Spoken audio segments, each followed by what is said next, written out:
کوئی آپ نے دم کیا ہے، کوئی آپ نے تعویذ کیا ہے، کوئی آپ نے اس طرح کی چیز کی ہے جس کو رقیہ کہا جاتا ہے۔ تو رقیہ یا اس طرح کی چیزیں دو طرح کی ہوتی ہیں، ایک وہ کہ جن میں شرک اور بدعت کی آمیزش ہو جاتی ہے، جس میں بسا اوقات ایسے اعتقادات داخل ہو جاتے ہیں جو دین میں سخت قابل اعتراض ہیں۔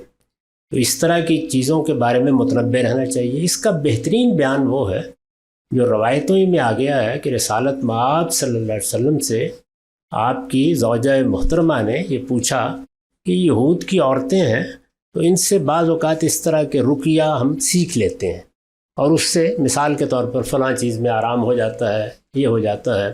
تو آپ نے فرمایا یہ دیکھ لیا کرو کہ اس میں کوئی شرک کی چیز نہ ہو۔ یہی صحیح تعبیر ہے اس معاملے میں، یعنی یہ دنیا کے تجربات ہیں۔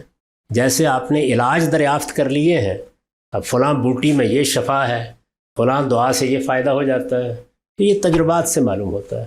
اس طرح کے تجربات لوگوں نے مادی دنیا کے بارے میں بھی کیے ہیں، اور اس میں آپ دیکھیے کہ اس وقت 3-4 بڑے طریقہ علاج دنیا میں موجود ہیں۔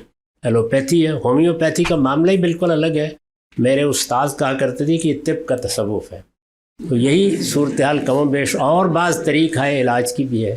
نفسی علوم کے معاملات بھی دنیا میں رہے، میں نے خود اس کا تجربہ کیا ہے، میں گزرا ہوں اس سے، مجھے معلوم ہے کہ اس میں شفا ہو جاتی ہے، معاملات مؤثر ہو جاتے ہیں۔ وہ تجرباتی علوم ہیں، ان کا دین سے کوئی تعلق نہیں ہے۔ تمام تجرباتی علوم کے بارے میں پیغمبر کی ہدایت یہی ہے کہ یہ دیکھ لیجئے اس میں کوئی شرک یا بدعت نہیں، تو بس یہ آپ کو اہتمام کرنا چاہیے۔ اگر کوئی شرک اور بدعت کی چیز نہیں ہے تو یہ ایسے ہی ہے جیسے آپ کسی دعا سے فائدہ اٹھا رہے ہیں۔